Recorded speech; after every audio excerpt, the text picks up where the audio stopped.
Kim Kardashian has come out in support of inmate Julius Jones, and called for Oklahoma Governor Kevin Stitt to spare his life. Jones is scheduled to be executed by lethal injection on Thursday. The 41-year-old inmate has spent more than half of his life in prison, after being convicted of murdering businessman Paul Howell during a 1999 carjacking when he was 19 years old, a crime he maintains he did not commit. The Kardashian issued a statement after Jones' mother was refused an 11th-hour meeting with Oklahoma Governor Kevin Stitt, in a last-ditch attempt to call off her son's execution. "This is the cold machinery of the death penalty," Ms. Kardashian wrote on her Twitter account. "An innocent man could be put to death. My heart breaks for Julius and so many others who have suffered from such tragic miscarriage of justice."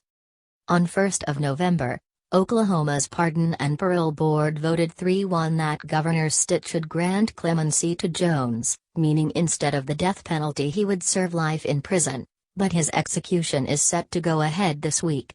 Ms. Kardashian has pressured Governor Stitt to take the parole board's recommendation. "We are all anxiously awaiting a decision from Governor Stitt," she wrote.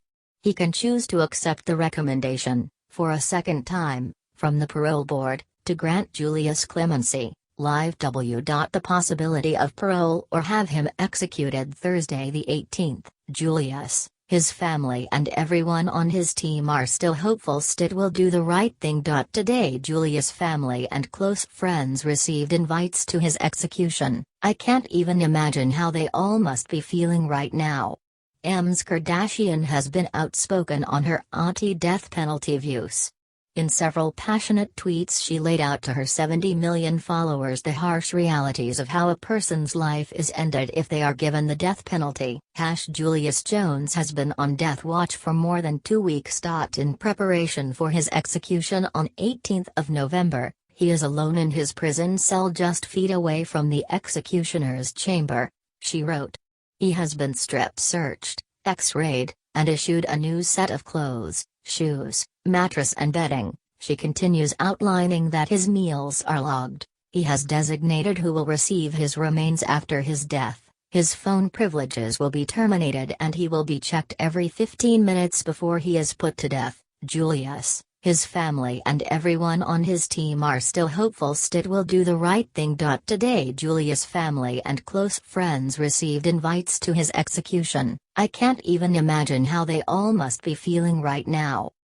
Kim Kardashian West, at Kim Kardashian, November 16, 2021. The state is so bent on vengeance that they will make every effort to ensure they get to kill Julius, including reviving him if he happens to go into cardiac arrest prior to the execution, continued Ms. Kardashian. Jones's mother Madeline Davis Jones wrote a desperate handwritten letter to Governor Stitt and made her way to his office on Monday in an attempt to change his mind. She was not granted a meeting. Instead, the chief of communications, Charlie Hanema, delivered a message to the family. "We've received your letter. The governor is going to take the letter into consideration. We got a process, not gonna be meeting," he said before turning around and walking back into the office and shutting the door behind him. The Howell family has maintained that Jones was responsible for the murder of their relative Paul Howell. "We feel confident Governor Stitt sees past Jones' propaganda and sees who Julius Jones really is," said Brian Howell, the brother of Paul Howell after the clemency hearing in Oklahoma. "The facts are and always overwhelming pointed toward his guilt."